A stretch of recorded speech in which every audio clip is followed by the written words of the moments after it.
Seri 3 Pelangi di Langit Singasari. Sepasang ular naga di satu sarang. Cerita, Esa Mintarja. Audiobook, novel silat. Bab 60. Tidak, suaranya terputus karena lengan yang melingkar di lehernya menjadi semakin keras. Kiai Dulang mendengar suara kawannya yang sudah tidak begitu jauh daripadanya. Ketika ia berpaling, ia pun terkejut melihat Linggadadi sudah siap menekan pisaunya yang melekat di dada kawannya. Tunggu, tiba-tiba saja Kiai Dulang berteriak. Linggadadi mengerutkan keningnya. Ketika Kiai Dulang kemudian berlari-lari kembali mendekati kawannya, Linggadadi berkata, "Aku mengamati orang ini sejak di Mahibit. Meskipun ia tidak mendekat, tetapi aku mengetahui bahwa ia selalu mengawasinya. Tentu ia bermaksud buruk atasmu." Kiai Dulang tersenyum. Katanya, "Ia adalah kawanku. Kami datang bersama-sama memasuki Mahibit. Aku merasa perlu membawa seorang kawan yang dapat mengetahui segala perbuatan dan keselamatanku selama aku berada di Mahibit." Linggadadi mengerutkan keningnya. Kemudian dengan wajah yang tegang ia bertanya, "Kenapa kau merasa perlu membawa seorang kawan? Apakah kau tidak percaya kepada kami?" "Bukan maksudku untuk tidak percaya. Tetapi kesalahpahaman dapat saja terjadi dalam setiap pembicaraan. Lalu kau membawa seorang kawan jika terjadi perselisihan antara kau dengan kami berdua? Kau kira kau berdua dengan orang ini dapat melawan kami berdua?" Bukan maksudku. Ia hanya bertugas untuk mengetahui apa yang terjadi dan melaporkannya kepada Empu Baladatu. Kami sadar bahwa kami tidak akan dapat berbuat apa-apa jika kami harus mati di Mahibit. Seandainya kami memiliki kemampuan melawan kalian berdua, maka kalian pun dapat mengerahkan anak buah kalian yang tidak dapat aku bayangkan berapa jumlahnya. Jadi apakah maksudmu sebenarnya dengan membawa seorang kawan? Seperti yang aku katakan, tugasnya hanya untuk melihat keadaan tanpa berbuat apapun juga." Linggadadi melepaskan orang itu perlahan-lahan. Kemudian ia pun menggeram. Benar-benar suatu penghinaan. Linggapati dan Linggadadi bukan pengecut. Jika kami ingin membunuh, kami tentu akan melakukannya dengan berterus terang. Tidak ada gunanya kami menjebakmu, mengundangmu kemudian membunuhmu. Itu tidak ada artinya, karena jika demikian, kau tentu sudah mati di parit di pinggir padukuhan itu. Kiai Dulang menarik nafas dalam-dalam. Kami adalah laki-laki yang menganggap semua kata-kata kami sangat berharga. Karena itu, kami membenci setiap orang yang tidak percaya kepada kata-kata kami. Kiai Dulang tidak menjawab. Tetapi ia melihat warna semburat merah di sorot mata Linggadadi. "Pergilah. Tetapi jangan kalian mencoba mengulangi penghinaan ini, agar kalian tidak mengalami nasib buruk." "Aku minta maaf," desis Kiai Dulang. Linggadadi pun kemudian melangkah pergi meninggalkan kedua orang yang termangu-mangu di bawah sebatang pohon yang rimbun. Dengan ragu-ragu Kiai Dulang mencoba melihat batang pohon yang besar itu sambil berdesis. "Memang luar biasa. Aku kira ia sama sekali tidak mengerti bahwa kau sedang mengikutiku." Desis kawan Kiai Dulang. "Rasa-rasanya nafasku terputus ketika tangannya menekan leherku. Ternyata ia melihat dan mengerti bahwa aku memang mengikuti dan mengawasimu. Tetapi agaknya ia salah paham. Maksudnya, ia melindungi aku karena aku membawa bahan pembicaraan dengan Linggapati kepada Empu Baladatu." Kawannya menarik nafas dalam-dalam. Kemudian sambil melangkah ia berkata, "Marilah. Aku menjadi ngeri." Keduanya pun kemudian berjalan dengan tergesa-gesa meninggalkan Mahibit kembali ke padepokannya. Rasa-rasanya mereka tidak sabar lagi ketika mereka harus bermalam di perjalanan. Mereka hanya berhenti beberapa saat untuk melepaskan lelah dengan berbaring sejenak di atas rerumputan kering tanpa membuat perapian. "Kita harus segera sampai," desis Kiai Dulang. Dan sebelum fajar, mereka sudah melanjutkan perjalanan agar mereka segera sampai ke padepokan untuk menyampaikan semua hasil pembicaraan mereka dengan Linggapati dan Linggadadi. Tidak ada persoalan yang menghambat rencana pertemuan itu. Kiai Dulang sudah mengatakan semua hasil pembicaraannya kepada Empu Baladatu, dan Empu Baladatu pun tidak berkeberatan pula meskipun ia menjadi berdebar-debar mendengar laporan betapa Linggapati dan Linggadadi memiliki kepercayaan yang kuat kepada diri sendiri. Namun katanya kemudian, tentu Linggapati dan Linggadadi tidak akan datang berdua saja. Mereka tentu membawa sepasukan pengawal yang tersembunyi, namun siap menyerang jika keadaan memaksa. Mereka mengatakan bahwa mereka akan datang berdua saja ke padepokan gerombolan Serigala Putih. Kau percaya begitu saja? Aku tidak. Karena itu orang-orang Serigala Putih harus mempersiapkan diri jika terjadi sesuatu. Aku yakin bahwa pasukan Linggapati dan Linggadadi ada di sekitar padepokan itu. Kia Dulang mengerutkan keningnya. Namun kemudian ia pun mengangguk-angguk. Katanya, mungkin juga begitu. Sikap keduanya yang sangat meyakinkan itulah barangkali yang telah membuat aku percaya bahwa mereka benar-benar akan datang berdua saja. Kau memang dungu. Kembalilah ke dalam lingkungan Serigala Putih. Kau harus menyiapkan segalanya menjelang pembicaraan itu. Bahkan kau harus menyiapkan orang-orang dari gerombolan macan kumbang pula. Mengapa? Apakah kau masih belum mengerti? Kia Dulang mengerutkan keningnya, lalu. Jadi maksud empu, orang-orang macan kumbang harus berada di sekitar padepokan itu pula. Jangan terlalu bodoh. Jika demikian akan dapat timbul salah paham. Sebelum Linggapati dan Linggadadi menyelesaikan pembicaraan, dapat terjadi bentrokan antara orang-orang macan kumbang yang mendekati padepokan gerombolan Serigala Putih dengan orang-orang dari Mahibit. Kia Dulang mengangguk-angguk. Lalu ia pun bertanya. Jadi apa yang harus mereka lakukan? Kau harus memilih beberapa orang terkuat di antara mereka. Bawa mereka masuk ke dalam lingkungan orang-orang Serigala Putih meskipun harus dijaga agar tidak timbul perselisihan di antara mereka, karena permusuhan yang lama antara kedua gerombolan itu. Kia Dulang mengangguk-angguk. Ia mengerti maksud Empu Baladatu meskipun ia pun menyadari bahwa sentuhan antara dua lingkungan yang pernah mengalami permusuhan itu akan dapat menimbulkan persoalan. Tetapi kini sikap mereka tentu sudah berubah, berkata Empu Baladatu kemudian. Kia Dulang mengangguk-angguk. Katanya, mudah-mudahan mereka merasa masing-masing pihak menjadi semakin dekat setelah mereka bersama-sama menyadap ilmu yang sama. Aku percaya kepada kalian yang bertugas di padepokan itu. Kalian harus mengatur segalanya, sehingga tidak akan menumbuhkan penyesalan di kemudian hari, berkata Empu Baladatu kemudian. Jika ternyata kemudian Linggapati dan Linggadadi menyalahi persetujuan dan menyerang padepokan Serigala Putih, maka kita semuanya sudah bersiap menghadapinya. Kia Dulang mengangguk-angguk. Aku akan datang beberapa hari sebelum saat yang ditentukan. Aku harus mempersiapkan diri menghadapi segala kemungkinan. Tetapi aku berharap bahwa Linggapati dan Linggadadi dapat dipercaya.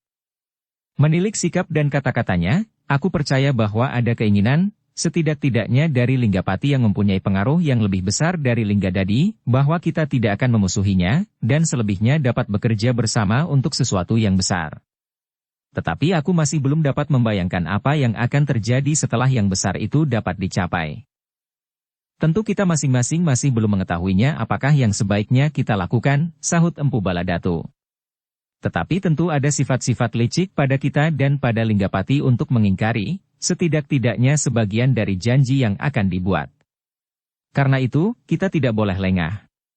Tidak ada satu pihak pun yang kelak akan dapat menjadi penengah jika terjadi perselisihan antara kita dengan pihak Linggapati dan Linggadadi. Perselisihan itu jika timbul, harus kita selesaikan dengan kekerasan. Kalau perlu dengan kelicikan dan bahkan tipu muslihat. Kia Dulang mengangguk-angguk. Tetapi baiklah kita tidak terlalu berprasangka buruk sekarang ini. Pertemuan itu aku harap dapat berlangsung dengan baik karena aku sudah akan mengajukan sasaran yang pertama. Kia Dulang mengerutkan keningnya.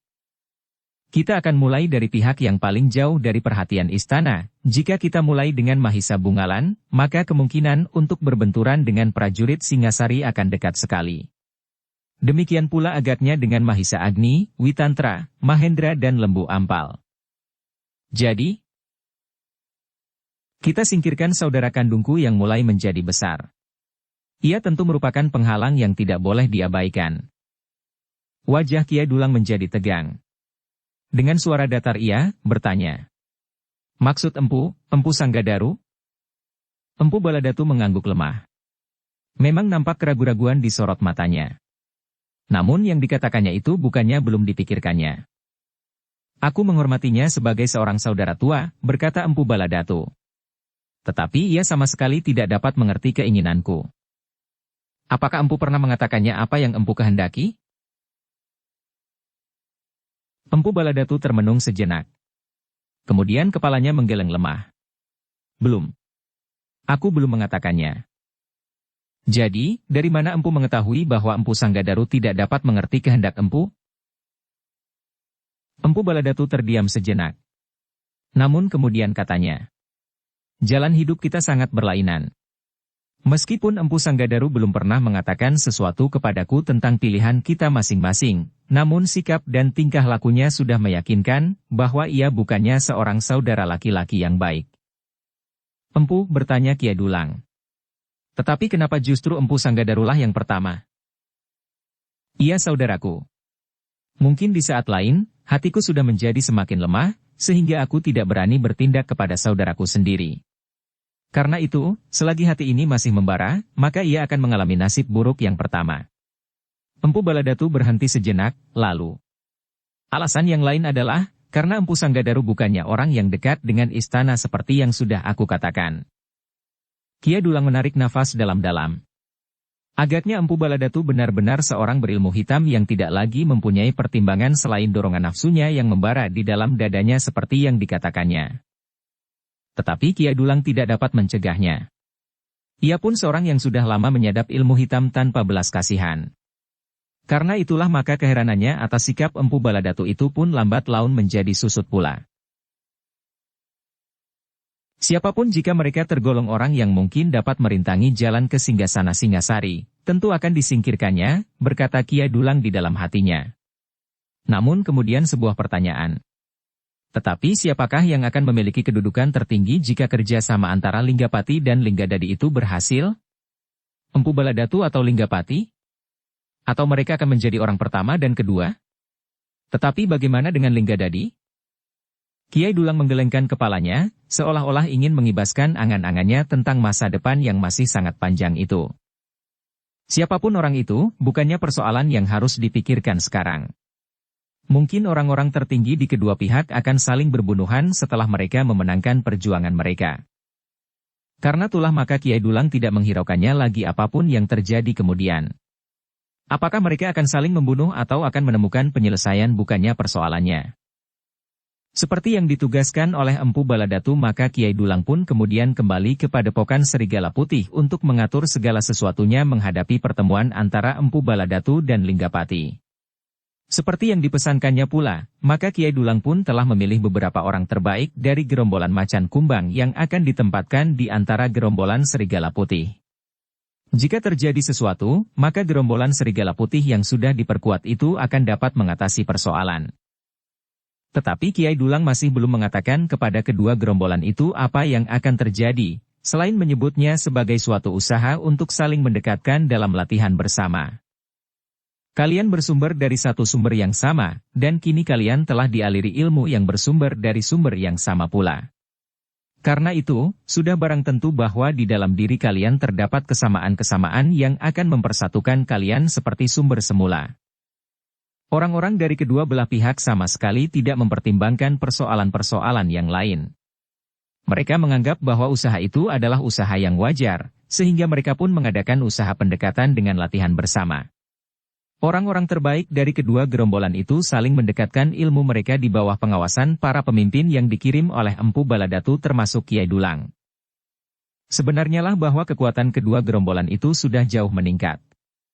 Empu Baladatu mengadakan penilikan-penilikan yang tetap dan keras lewat orang-orang kepercayaannya, sehingga dengan demikian maka setiap orang dari kedua gerombolan itu, terutama mereka yang masih muda, dengan sungguh-sungguh telah memperdalam ilmunya. Dipengaruhi pula oleh kesungguhan dan himpitan perasaan saat-saat mereka menyaksikan korban yang sangat berharga di saat purnama naik. Korban nyawa seseorang dari lingkungan yang manapun juga. Menjelang hari pertama, saat bulan mulai nampak di langit, gerombolan Serigala Putih benar-benar telah mempersiapkan diri.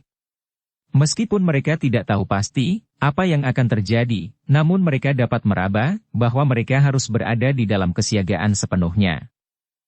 Apalagi ketika di saat terakhir mereka sadar bahwa sekelompok orang terkuat dari gerombolan Macan Kumbang berada di antara mereka. Apakah yang akan terjadi? Bertanya seseorang. Yang lain menggelengkan kepalanya sambil menjawab. Aku tidak tahu. Pertanyaan itu ternyata telah menjalar dari mulut ke mulut.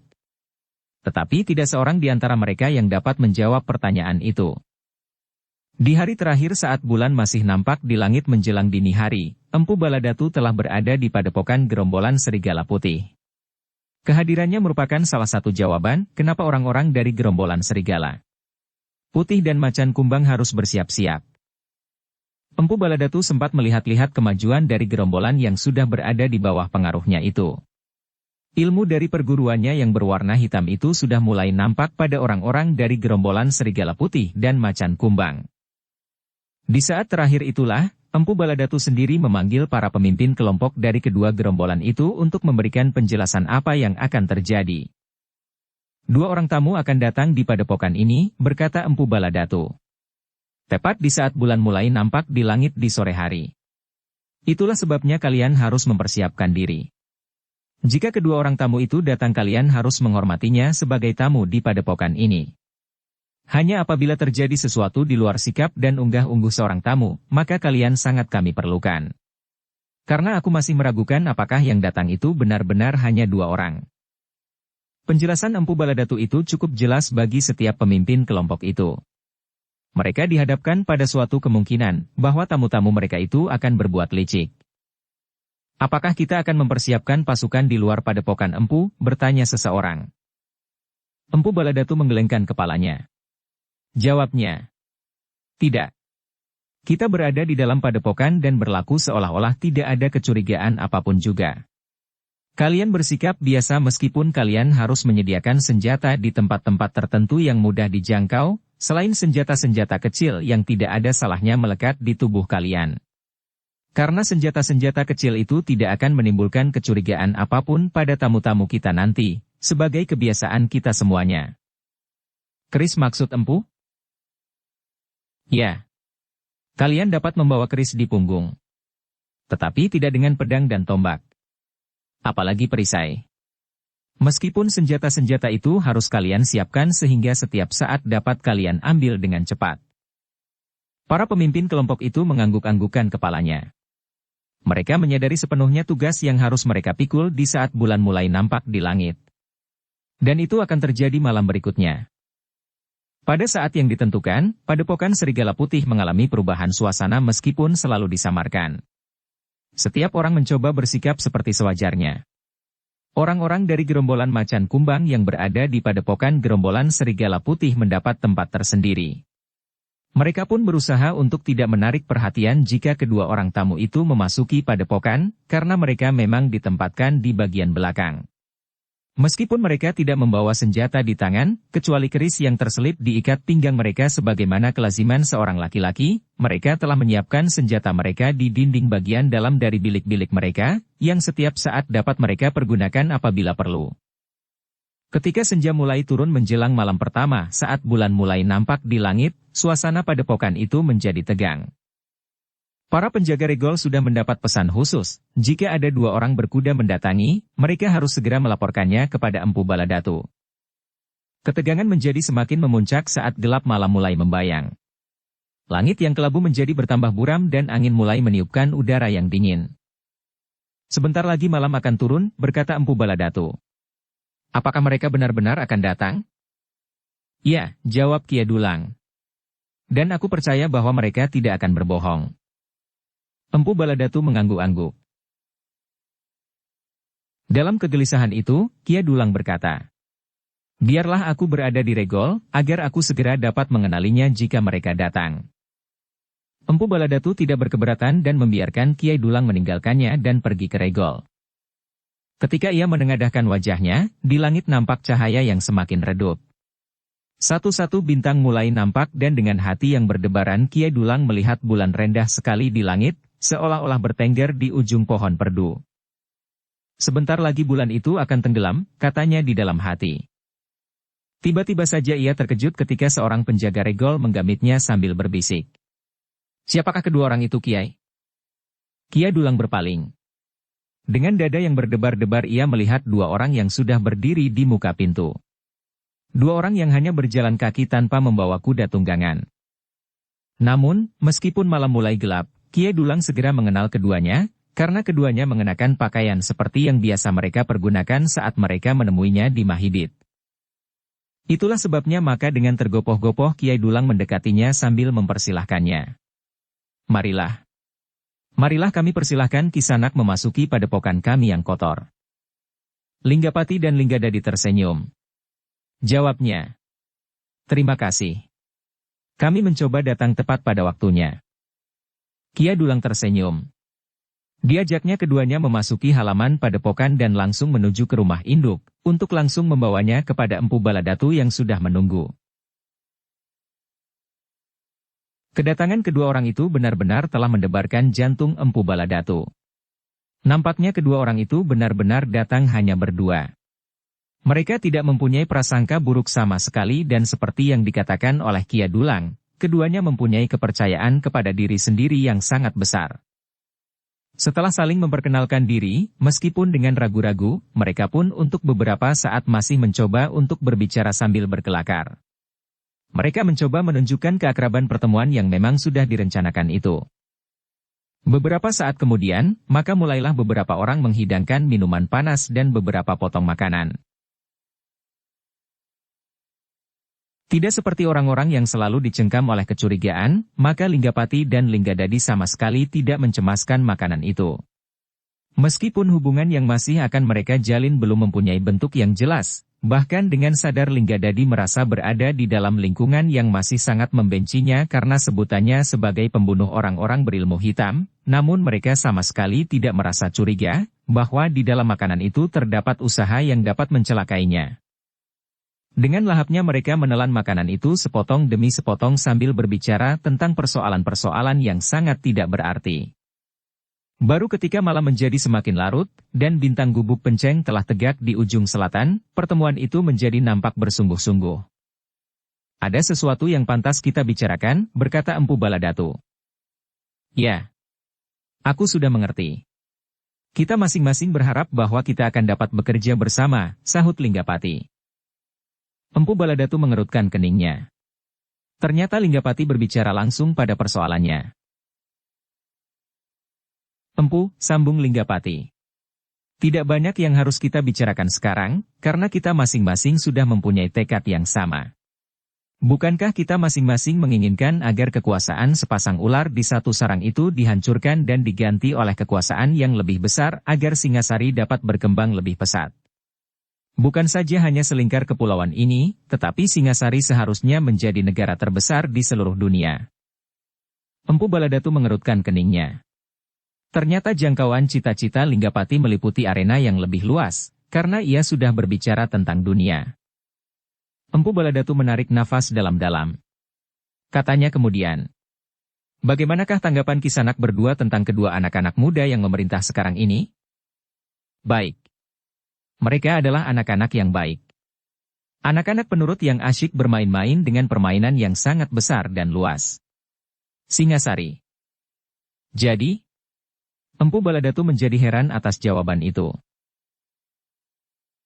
Seharusnya mereka berhenti bermain-main. Sebaiknya mereka tidur saja di dalam pelukan ibu masing-masing. Jika di esok harinya mereka terbangun, biarlah ibu mereka masing-masing menyuapinya dan memandikannya. Kemudian membawa mereka kembali ke pembaringan, membacakan dongeng tentang seekor burung podang yang memiliki suara bening, bernyanyi di pelepah pisang. Empu Baladatu merenungi jawaban itu dengan dahi yang berkerut-merut. Namun ternyata bahwa Linggapati kemudian tertawa sambil berkata, begitulah kira-kira Empu. Apakah Empu berbeda pendapat? Empu Baladatu mengangguk-angguk. Jawabnya. Aku sependapat. Keduanya memang tidak sepantasnya memegang jabatan tertinggi di Singasari. Empu benar. Tetapi apakah ada persamaan dan perbedaan di antara kita? Mungkin Empu membayangkan bahwa setelah Empu dapat mempengaruhi kekuatan yang besar dan mengalahkan kedua anak-anak itu, Empu akan menjadi seorang penguasa yang kaya raya. Seorang yang memiliki kekuasaan dan wewenang tidak terbatas sehingga apa saja yang Empu kehendaki akan dapat terlaksana. Begitu? Linggapati berhenti sejenak, lalu. Aku pun mempunyai keinginan yang sama tentang tersingkirnya kedua anak-anak itu. Tetapi bukan semata-mata karena aku menginginkan kekuasaan dan apalagi harta benda, emas, perak dan perunggu. Tetapi aku ingin Singasari bukan saja menguasai daerah yang luas di antara kepulauan yang tersebar di daerah yang hijau ini, tetapi kekuasaan Singasari harus menjangkau jauh ke ujung bumi. Empu Baladatu mengerutkan keningnya. Ternyata bahwa apa yang dilakukan itu masih terlalu kecil bagi Linggapati. Namun demikian Empu Baladatu tidak mau menunjukkan kekecilannya dan menjawab. Jangkauan kalian terlampau luas. Bagiku, meskipun arahnya akan ke sana juga, tetapi yang penting sumber kekuasaan itu harus beralih tangan. Ya, desis Linggapati. Empu mulai dari pemikiran yang sempit, yang tentu akan meluas pula kelak. Tetapi aku melangkah dengan laju setapak, setelah aku menentukan arah lebih dahulu. Empu, aku pernah menjadi pelaut yang menjelajahi lautan yang sangat luas. Itulah sebabnya, aku mengerti betapa tersia-sianya kekuatan yang ada di Singasari sekarang ini. Itulah sebabnya maka kedua anak-anak itu harus dipersilahkan masuk saja ke dalam peraduannya. Empu Baladatu mengangguk-angguk. Tetapi dengan demikian ia merasa dirinya menjadi semakin kecil. Ternyata bahwa orang yang bernama Linggapati itu mempunyai pandangan yang cukup luas tentang daratan dan lautan. Apakah ada orang-orang yang sekarang berada di lingkungan istana mempunyai pengamatan seluas Linggapati? Berkata Empu Baladatu di dalam hatinya. Sejenak Empu Baladatu membuat pertimbangan-pertimbangan. Tetapi ia pun kemudian mengambil kesimpulan bahwa pengenalan Linggapati bukan ukuran kemampuannya yang melampaui setiap orang. Aku tidak yakin bahwa ia memiliki kemampuan berkelahi yang tidak terkalahkan, berkata Empu Baladatu di dalam hatinya. Mungkin ia pernah menjelajahi daerah yang sangat luas. Tetapi itu bukan suatu bukti bahwa ia memiliki ilmu kanuragan yang tidak ada tandingnya. Itulah sebabnya maka Empu Baladatu pun kemudian berusaha untuk menjaga, agar ia tidak terperosok ke dalam perasaan rendah diri. Apakah Empu mempunyai persoalan yang mendesak setelah kita nampaknya mempunyai jalur yang akan dapat berjalan searah? Bertanya Linggapati. Aku tidak mempunyai persoalan yang khusus, tetapi aku minta agar kelak tidak akan timbul persoalan yang rumit di dalam lingkungan kita sendiri. Linggapati tertawa. Katanya, Empu cukup bijaksana. Tetapi nampaknya sejak sekarang kita sudah dapat membayangkan di manakah kita masing-masing akan berdiri. Empu condong pada kekuatan dan kemukten. Sedang aku condong untuk mendapatkan kekuasaan yang dapat mengemudikan pemerintahan di Singasari. Jadi, kita sudah berbagi sejak sekarang. Empu akan menjadi seorang maharaja yang memiliki seluruh telatah Singasari dengan segala isinya. Dan aku akan menentukan kemudi pemerintahan di Singasari. Bukankah itu sudah berarti kita akan melalui jalur jalan yang berbeda meskipun searah? Empu Baladatu mengerutkan keningnya. Ia sadar bahwa pemisahan kekuasaan itu belum menentukan bahwa tidak akan terjadi desak-mendesak di dalam jalur kekuasaan itu kelak. Namun Empu Baladatu mengangguk-angguk sambil berkata, "Kau sudah melihat perbedaan itu Kisanak. Tetapi sudah tentu bahwa itu belum merupakan jaminan yang pantas untuk menentukan apakah tidak ada persoalan lagi di antara kita kelak." Ia berhenti sejenak, lalu. Tetapi baiklah bahwa kita tidak mempersoalkannya sekarang, seolah-olah kita adalah orang-orang yang sekedar didorong oleh nafsu tanpa cita-cita sama sekali. Aku pun tidak membantah sekarang, anggapan Kisanak bahwa bagiku seolah-olah tidak ada sesuatu yang lebih berarti daripada Mas Picis Raja Brana. Tetapi aku tidak berkeberatan. Yang penting, langkah yang manakah yang perlu kita lakukan sekarang? Tentu saja kita harus mempersiapkan diri sebaik-baiknya, kita harus mengetahui segi-segi kelemahan Singasari sekarang ini. Kita harus melihat, apakah yang disenangi dan dibenci oleh orang-orang Singasari. Sementara itu, kita akan mulai dengan menyusun kekuatan senjata untuk dengan kekerasan menguasai kota raja. Seperti yang pernah dilakukan oleh Ken Arok, Aku Tumapel, dengan menguasai kota raja, maka ia menguasai seluruh kerajaan. Kau salah. Ken Arok tidak saja menguasai kota raja tetapi ia menguasai Ken Dedes, seorang perempuan yang memiliki kekuasaan yang sebenarnya. Atas Tumapel, yang dilimpahkan oleh Aku Tunggul Ametung. Hanya itu. Bukan atas seluruh kerajaan. Empu Baladatu mengerutkan keningnya. Tetapi ia pun kemudian mengangguk-angguk. Mungkin kau benar Kisanak, berkata Empu Baladatu. Tetapi suasana waktu itu jauh berbeda dengan suasana yang kita hadapi sekarang. Singasari sekarang sudah semakin kuat. Banyak orang-orang sakti berada di sekitar kedua orang anak muda yang sedang memerintah itu. Dan mereka itu harus kita singkirkan. Tentu seorang demi seorang, berkata Linggapati. Kita tidak akan dapat menghadapi mereka sekaligus betapapun kita menyusun kekuatan. Tepat, berkata Empu Baladatu. Dan kita pun akan dapat segera mulai. Jangan tergesa-gesa Empu. Jika kita mulai sekarang, maka itu berarti seluruh Singasari akan bersiaga. Tidak hanya sekarang. Kapanpun kita mulai, maka Singasari akan segera mengerahkan prajuritnya. Kita akan membunuh dengan cara yang sebaik-baiknya. Mungkin dengan menghilangkan jejak, seolah-olah yang terjadi adalah suatu kecelakaan, atau mungkin perang tanding karena persoalan pribadi, atau kita akan menyembunyikan mayatnya seolah-olah orang itu hilang begitu saja ditelan hantu atau dengan cara yang lain, yang tidak menimbulkan akibat yang dapat menggerakkan seluruh kekuatan Singasari. Empu Baladatu mengerutkan keningnya. Namun Linggapati menyambung.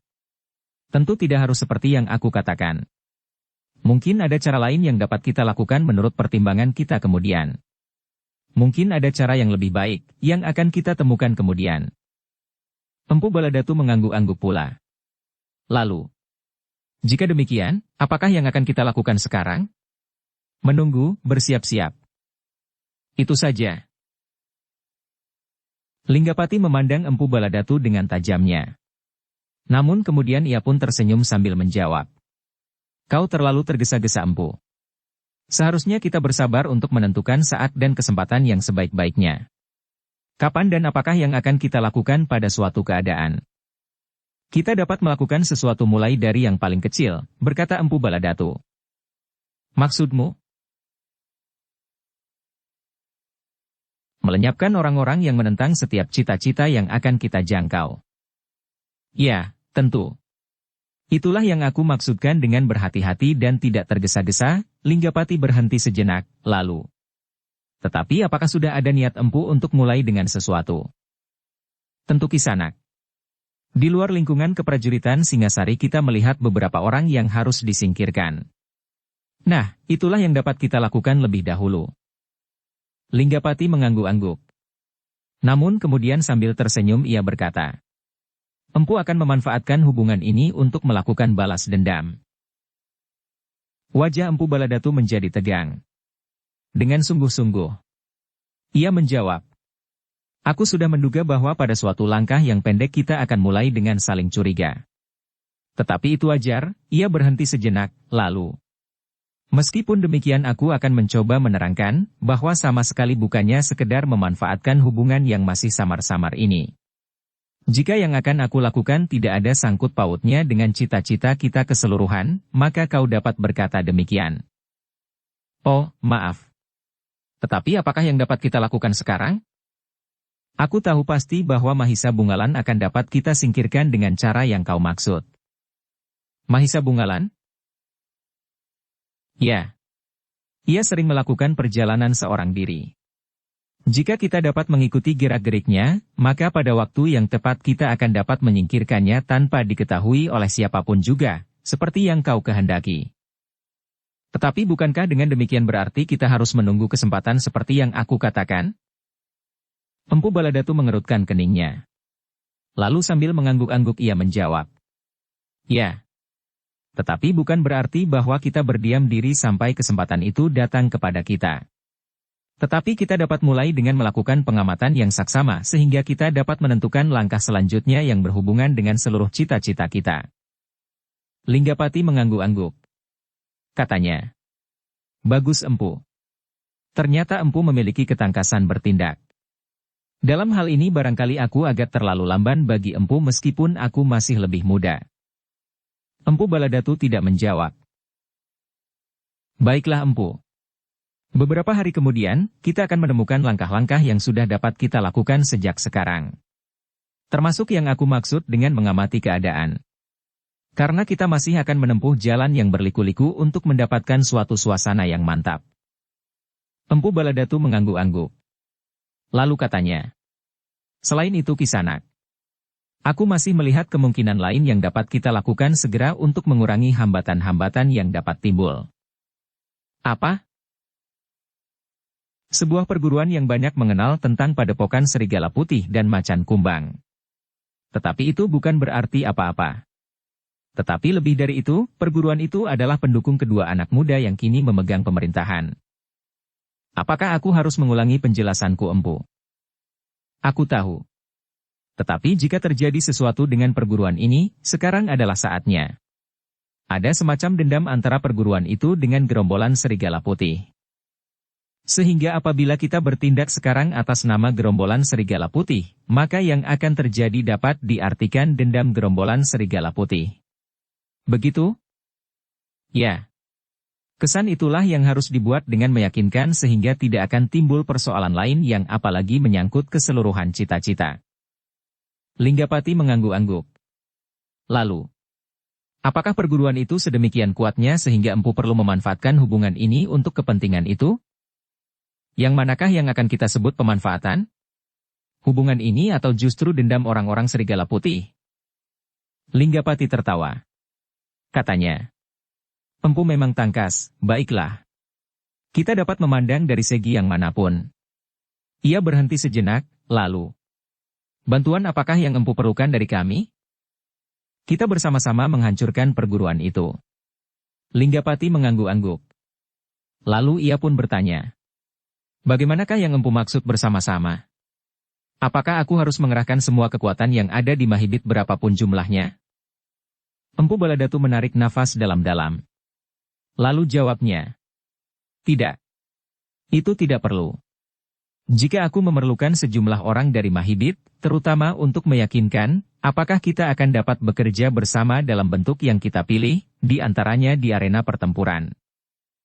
Linggapati tertawa. Dipandanginya wajah adiknya yang tegang, yang mengikuti seluruh pembicaraan itu dengan sikap yang nampaknya acuh tidak acuh saja. Empu Baladatu menunggu jawaban Linggapati dengan hati yang berdebar-debar. Apalagi ketika ia melihat sikap Linggadadi yang seolah-olah tidak tahu menahu tentang persoalan yang sedang dibicarakan. Tetapi Linggapati pun kemudian berkata, pada dasarnya aku tidak berkeberatan Empu. Empu Baladatu menarik nafas dalam-dalam. Namun Linggapati pun kemudian memandang adiknya sambil bertanya. Apa pendapatmu Linggadadi? Linggadadi memandang wajah kakaknya dan Empu Baladatu berganti-ganti. Lalu jawabnya. Perang yang betapapun kecilnya kadang-kadang mempunyai arti yang sangat besar. Orang-orang kita yang mulai jemu dengan merenungi cita-cita akan terbangun dan mendapatkan kegairahan baru dalam langkah selanjutnya. Suara tertawa Linggapati menjadi semakin keras. Katanya. Aku sudah menduga. Kau adalah orang yang paling gemar berada di antara dentang senjata. Lalu Linggapati itu pun berpaling kepada Empu Baladatu. Linggadadi akan mempersiapkan sepasukan laskar dari Mahibit. Berapa orang yang Empu perlukan? Mudah-mudahan yang kita lakukan kali ini dapat benar-benar mengurangi kekuatan Singasari meskipun tidak secara langsung seperti yang Empu maksudkan. Bukan sebaliknya, justru membangunkan kesiagaan yang besar bagi Singasari. Aku tidak memerlukan sepasukan yang besar, jawab Empu Baladatu. Berapa orang yang Empu perlukan? 50 atau 100? Empu Baladatu mengerutkan keningnya. Agaknya pasukan Linggapati di Mahibit cukup kuat sehingga ia menawarkan berapa saja yang dikehendakinya, 100 orang tidak dapat dipertimbangkan bagi cita-cita Kisanak yang demikian besarnya. Tetapi pada langkah permulaan aku kira sudah mencukupi. Aku akan mengerahkan orang yang sama dari gerombolan serigala putih dan jumlah yang sama pula dari gerombolan macan kumbang. Dan dari perguruan induk Empu Baladatu sendiri? Empu Baladatu termangu-mangu. Namun kemudian ia berkata, seluruh pimpinan akan berada di tangan orang-orangku dari perguruan induk. Dan orang-orangku? Desisnya. Tentu mereka akan mempunyai seorang pemimpin. Tetapi penempatan mereka dalam keseluruhan akan berada di tangan kami. Tentu. Kali ini Empu sendirilah yang akan memimpin pasukan gabungan itu. Silahkan. Aku akan menyerahkan sejumlah itu kepada Empu. Terserahlah, siapakah yang akan memegang pucuk pimpinan dari pasukan itu dalam keseluruhan. Empu Baladatu termangu-mangu. Tetapi ia pun kemudian mengangguk-angguk. Terima kasih. Linggapati mengangguk-angguk. Katanya. Kita sudah menemukan jalan untuk menyatukan diri. Bahkan kita sudah merintis wujud daripada kesepakatan kita. Tetapi nampaknya masih akan banyak hal-hal yang kita bicarakan. Cara-cara yang lebih rumit daripada sekedar balas dendam seperti yang akan kita lakukan sekarang bagi orang-orang tertentu yang lebih dekat dengan ujung pimpinan prajurit Singasari. Aku mengerti, jawab Empu Baladatu. Kita akan segera melakukan rencana yang pertama, selagi nafas dendam di dada orang-orang Serigala Putih masih belum padam. Pemimpin mereka yang sebenarnya telah dibunuh oleh pimpinan perguruan itu. Linggapati tersenyum. Lalu, baiklah. Pada langkah yang pertama ini aku semakin mengagumi Empu Baladatu, karena orang yang Empu maksud itu adalah saudara kandung Empu sendiri. Empu Baladatu menegang sejenak. Namun kemudian ia pun bertanya. Apakah yang kau kagumi? Ketegasan sikap Empu. Empu Baladatu tidak memandang siapapun juga, jika sekiranya berselisih jalan, Empu tidak segan-segan mengambil sikap yang paling tuntas. Empu Baladatu tidak menjawab. Ia tidak mengerti sepenuhnya, apakah yang dimaksudkan oleh Linggapati. Apakah yang dimaksudkan itu sebenarnya demikian, atau suatu sindiran bahwa pada suatu saat, Empu Baladatu dapat pula bersikap demikian terhadap siapa saja, termasuk Linggapati dan Linggadadi. Dalam pada itu, Linggapati berkata selanjutnya. Kali ini Empu bersikap demikian terhadap saudara kandung sendiri. Empu Baladatu mengerutkan keningnya lalu ia pun meneruskan. Lain kali? Linggapati tertawa pula. Katanya. Baiklah. Kita akan mulai dengan saling mempercayai. Aku akan mengirimkan 100 orang seperti yang Empu maksudkan. Aku akan menyesuaikan waktu yang akan Empu pilih. Sebelum purnama naik, jawab Empu Baladatu. Linggapati mengerutkan keningnya, lalu. Apakah rencana ini termasuk rencana Empu untuk mendapatkan korban yang cukup berharga menjelang purnama naik? Ah, desah Empu Baladatu. Aku tidak memikirkannya. Aku tidak pernah mengalami kesulitan untuk mendapatkan korban yang aku perlukan. Linggapati mengangguk-angguk. Katanya. Baiklah. Aku akan tidak mempedulikan apapun juga. Tetapi kesanggupanku tidak akan meleset sesuai dengan rencana kita seterusnya. Terima kasih, jawab Empu Baladatu. Kami menunggu kedatangan orang-orangmu, sementara aku akan mempersiapkan orang-orangku. Pembicaraan itu tidak berlangsung lebih lama lagi. Nampaknya keduanya masih membatasi pembicaraan mereka pada masalah-masalah yang pokok, selain satu usaha yang langsung untuk menghancurkan padepokan yang dipimpin oleh Empu Sanggadaru, saudara kandung Empu Baladatu sendiri. Setelah mereka berbicara tentang berbagai persoalan yang mempertegas persetujuan mereka untuk mempersiapkan pasukan yang akan dipergunakan untuk menghancurkan padepokan yang mereka anggap akan menghambat perkembangan rencana mereka selanjutnya, maka Linggapati dan Linggadadi pun segera minta diri. Apakah Kisanak berdua tidak akan bermalam di sini? Bertanya Empu Baladatu. Linggapati mengerutkan keningnya. Dan sebuah pertanyaan meluncur dari bibirnya. Kenapa bermalam? Hari sudah jauh malam, bahkan sudah melampaui tengah malam. Apa salahnya aku pulang setelah tengah malam? Mahibit bukannya jarak yang pendek. Justru karena itu aku akan pulang malam ini. Aku tidak dapat terlalu lama meninggalkan orang-orangku. Hanya bertambah setengah malam. Aku tidak tahu. Linggapati tertawa. Katanya perjalanan di malam hari sangat memberikan kesegaran. Aku senang berjalan di malam hari. Empu Baladatu tidak dapat menahannya lebih lama lagi. Agaknya kedua tamunya benar-benar ingin segera meninggalkan padepokan Serigala Putih itu. Bukan karena aku curiga, berkata Linggapati kemudian. Tetapi aku benar-benar ingin berjalan di malam hari.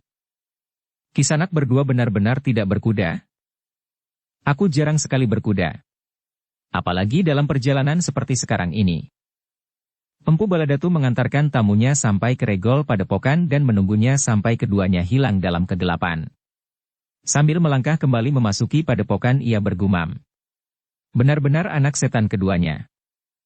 Kia Dulang yang berjalan di sampingnya mengangguk-angguk sambil berdesis. Ya. Keduanya memang anak setan. Kita harus benar-benar bersiap menghadapi rencana di bulan purnama itu, berkata Empu Baladatu. Kita harus menunjukkan bahwa orang-orang kita tidak kalah baiknya dengan orang-orang Mahibit yang tinggi hati itu. Masih ada waktu kurang lebih setengah bulan, sahut Kia Dulang. Kita akan memilih orang-orang terbaik. Kita akan mempersiapkannya untuk tugas yang berat ini. Kia Dulang mengangguk-angguk. Namun kemudian katanya, Empu, untuk memilih orang-orang terbaik sejumlah itu pada padepokan Serigala Putih dan Macan Kumbang agaknya terlalu sulit. Mereka yang berada di padepokan ini jumlahnya tidak lebih dari 100 orang. Demikian juga yang tinggal di padepokan Macan Kumbang. Jika ada lebihnya, sama sekali tidak akan berarti sama sekali.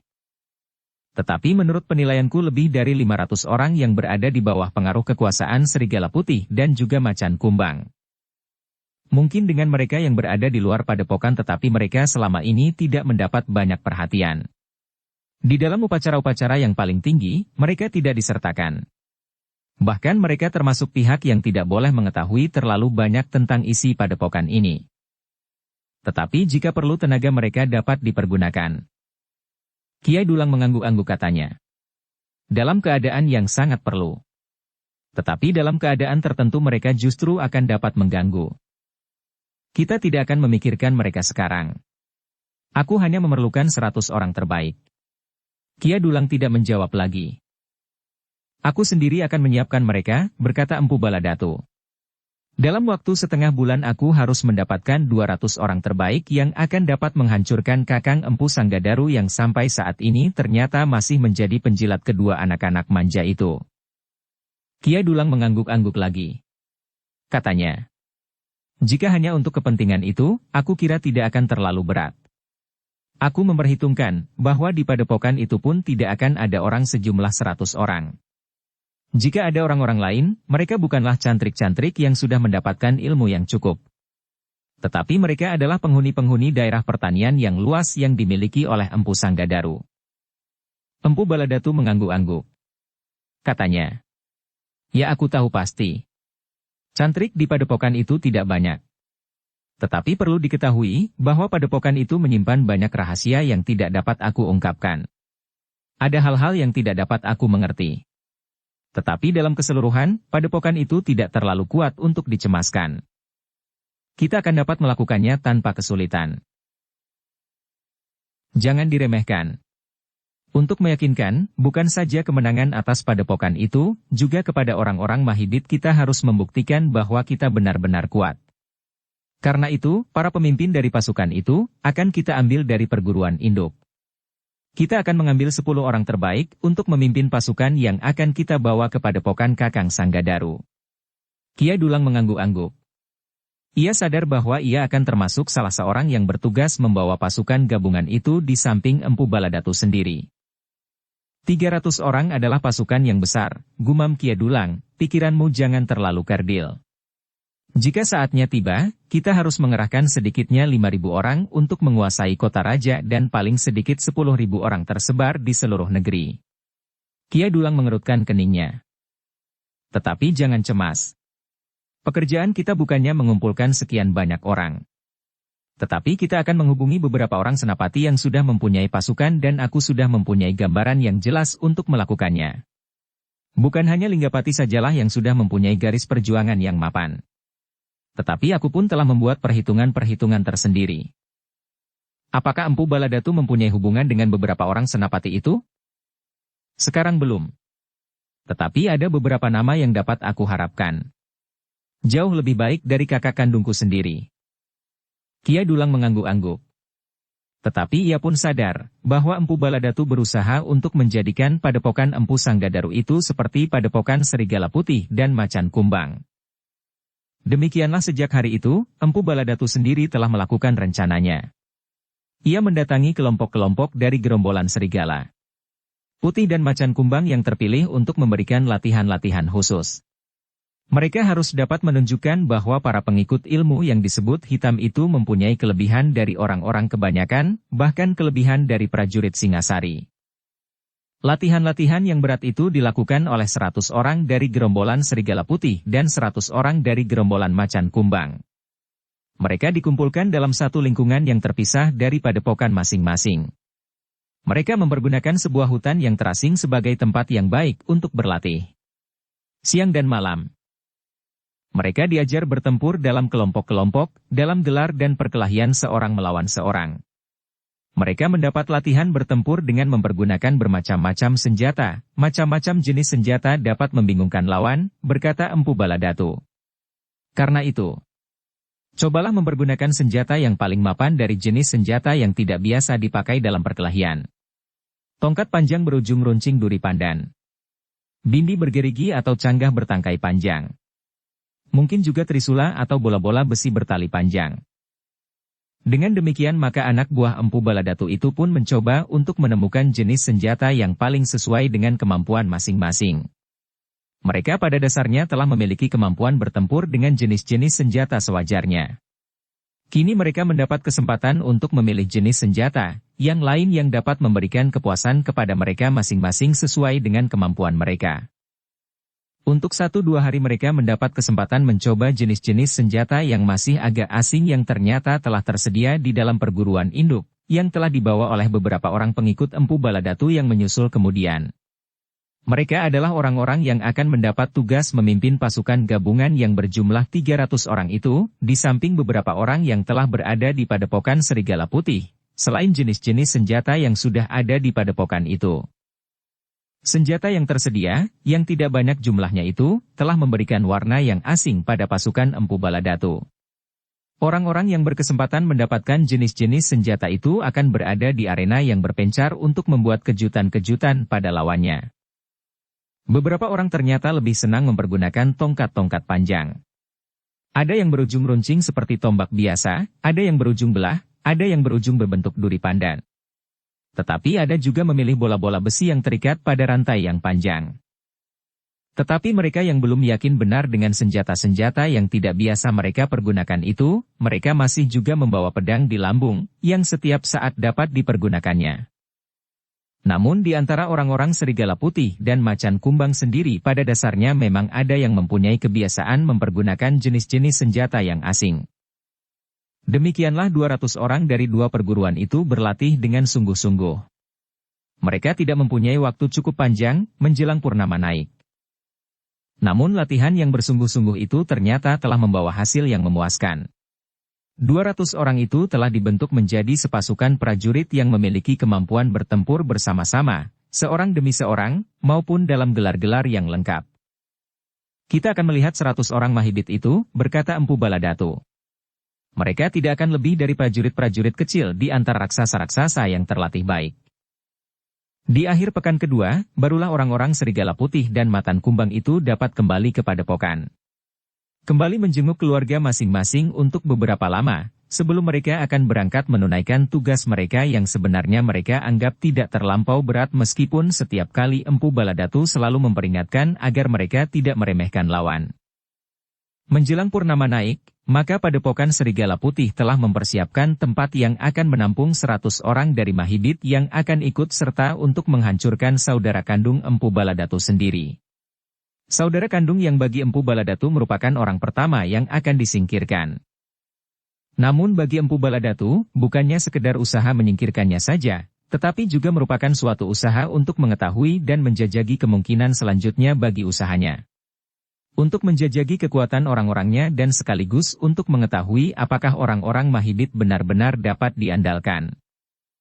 Jika aku dapat menguasai padepokan Kakang Sanggadaru maka aku akan dapat berbuat sesuatu yang lebih meyakinkan. Aku dapat memaksa Kakang Sanggadaru untuk mengikuti jejakku atau membinasakannya sama sekali. Meskipun ia saudara kandungku, tetapi di antara kami seolah-olah tidak ada ikatan apapun yang dapat menyentuh tali persaudaraan kami, berkata Empu Baladatu di dalam hatinya. Ia memang sudah bertekad untuk berbuat sesuatu dengan segala akibatnya. Ia tidak merasa sayang seandainya Empu Sanggadaru harus dimusnahkan. Tetapi lebih baik jika Empu Sanggadaru itu dapat ditundukkannya dan meskipun lambat laun akan ikut serta bersamanya sehingga dapat membantu. Dengan kekuatan yang cukup. Padepokan itu harus dihancurkan sampai lumat untuk dapat dibangun sebuah padepokan baru, berkata Empu Baladatu di dalam hatinya. Memang agak berbeda dengan Padepokan Serigala Putih yang memang memiliki dasar ilmu hitam, Atau setidak-tidaknya orang-orang dalam padepokan itu memiliki kebiasaan yang tidak jauh berbeda dengan orang-orang di dalam lingkungannya. Kebiasaan yang tidak terdapat di dalam lingkungan Kakang Sanggadaru sehingga masih harus ditumbuhkan. Jika yang lama tidak disingkirkan sampai ke akar-akarnya, maka akan sulit sekali untuk menanam kekuatan baru di atas padepokan itu, berkata Empu Baladatu kemudian kepada diri sendiri. Tetapi jika dapat dipegang kepalanya, serta dapat memaksanya untuk berbuat sesuatu, maka yang lain tentu akan mengikutinya tanpa banyak persoalan. Empu Baladatu mengangguk-angguk. Seolah-olah ia sudah mulai melihat hasil dari usahanya itu. Pada hari sebelum saat purnama naik, orang-orang dari padepokan Serigala Putih telah diguncang oleh kedatangan 100 orang dari Mahibit. Orang-orang yang dijanjikan oleh Linggapati di bawah pimpinan langsung Linggadadi sendiri. Kami datang memenuhi janji kami, berkata Linggadadi kepada Empu Baladatu yang menyongsongnya. Empu Baladatu memandang sepasukan orang-orang Mahibit yang datang beriringan memasuki regol padepokan. Kalian berjalan beriringan seperti ini dari Mahibit sampai ke tempat ini, bertanya Empu Baladatu. Linggadadi tertawa. Katanya, tentu tidak begitu. Jika kami datang 100 orang dalam barisan seperti ini, maka perjalanan kami akan memanggil sepasukan prajurit Singasari sehingga mungkin kami sudah harus bertempur sebelum kami sampai ke tempat ini. Empu Baladatu mengangguk-angguk. Sejenak ia memandangi 100 orang anak buah Linggadadi itu. Seolah-olah ia ingin memandang mereka seorang demi seorang. Kenapa? Bertanya Linggadadi. Apakah orang-orangku kurang baik menurut penilaian Empu? Empu Baladatu menarik nafas dalam-dalam. Ternyata orang-orang yang baru datang itu adalah sepasukan prajurit yang cukup meyakinkan. Seorang demi seorang nampaknya mereka cukup terlatih. Bahkan hampir setiap gerak dan langkah mereka membayangkan bahwa mereka adalah orang-orang yang memiliki kemampuan dalam olah kanuragan.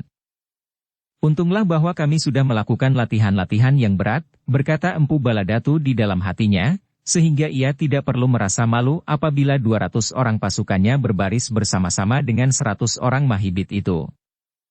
Marilah, Empu Baladatu kemudian mempersilahkan.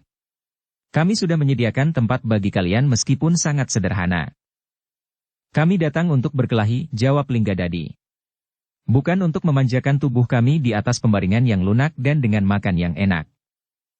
Tetapi kalian adalah tamu kami. Demikianlah, 100 orang itu segera dipersilahkan memasuki barak-barak yang sudah disediakan, sementara orang-orang Serigala Putih dan Macan Kumbang yang sudah dipersiapkan itu pun mulai menilai diri mereka masing-masing. Kita tidak akan tertinggal oleh kemampuan mereka, berkata salah seorang pemimpin mereka yang datang dari perguruan induk Empu Baladatu. Kalian sudah dibentuk menurut jalur ilmu kita yang agung. Karena itu, tunjukkan bahwa kalian mempunyai kelebihan dari mereka. Orang-orangnya pun mengangguk-angguk. Atas petunjuk para pemimpinnya, maka orang-orang dari Serigala Putih dan Macan Kumbang pun sama sekali tidak merasa rendah diri di hadapan orang-orang yang baru datang dari Mahibit yang menurut para pemimpin mereka adalah orang-orang biasa seperti mereka. Kita akan melihat setelah kita berada di medan, berkata para pemimpin. Namun dalam pada itu, Kiai Dulang pun telah memperingatkan bahwa orang-orang Empu Sanggadaru bukanlah orang-orang yang dungu. Empu Baladatu mendengarkan setiap keterangan Kiai Dulang tentang orang-orang dari padepokan Empu Sanggadaru. Ia pun telah mendengar pula bahwa orang-orang dari padepokan Empu Sanggadaru sanggup berjalan sehari penuh tanpa berhenti sama sekali. Bahkan ia pun pernah mendengar bahwa anak muda yang bernama Mahisa Bungalan pernah mengikuti iring-iringan anak buah Empu Sanggadaru yang sedang berlatih. Bukan sesuatu yang perlu dikagumi, berkata Empu Baladatu. Sebab dalam pertempuran, selain ketahanan tubuh dan tenaga, kemampuan menggerakkan senjata merupakan unsur yang lebih banyak menentukan. Dan kita sudah berlatih sebaik-baiknya. Kita tidak usah menyembunyikan ciri-ciri yang ada pada kita. Kita akan membunuh dengan cara kita agar orang-orang dari padepokan Empu Sanggadaru menjadi gentar. Kita akan membunuh di arena pertempuran dengan pisau belati, bertanya Kiai Dulang. Ya. Mayat-mayat yang terkelupas akan kita lemparkan kepada para pemimpin mereka agar mereka menyadari siapakah yang mereka hadapi. Jika Kakang Sanggadaru tidak mau menyerah, maka orang-orangnya akan mengalami nasib yang menyedihkan seperti itu. Bahkan Kakang Sanggadaru sendiri. Kia Dulang menarik nafas dalam-dalam. Nampaknya Empu Baladatu benar-benar ingin membuat suatu kejutan. Beralasan dendam orang-orang Serigala Putih, maka padepokan Empu Sanggadaru benar-benar akan dilumatkan sebelum dibangunkan sebuah padepokan baru. Dalam pada itu, Empu Sanggadaru sama sekali tidak menyangka bahwa adiknya telah mempersiapkan sebuah serangan besar-besaran atas padepokannya. Meskipun kemungkinan itu pernah diperhitungkan oleh para prajurit Singasari, dan bahkan ada sepasukan kecil prajurit yang berada di padepokan itu, namun ia sendiri nampaknya kurang menganggap hal itu bersungguh-sungguh. Namun demikian, Empu Sanggadaru tidak dapat melupakan dendam orang-orang Serigala Putih. Jika terjadi sesuatu atas padepokannya, tentu karena dorongan dendam orang-orang Serigala Putih itu. Aku tidak pernah menyakiti hati adikku. Betapapun hitam hatinya, seperti hitamnya ilmu yang dianutnya, tetapi ia tidak akan melakukannya, kecuali jika orang-orang Serigala Putih itu berada di luar pengamatannya. Namun demikian, Empu Sanggadaru tidak kehilangan seluruh kewaspadaannya. Kehadiran para prajurit Singasari dalam perhitungannya tersendiri, telah mendorongnya untuk meningkatkan ilmu para cantriknya. Apalagi setelah Mahisa Pukat dan Mahisa Murti berada di padepokan itu pula. Bersambung ke bab 61. Dukung kami dengan subscribe, follow, like, komen dan share. Terima kasih.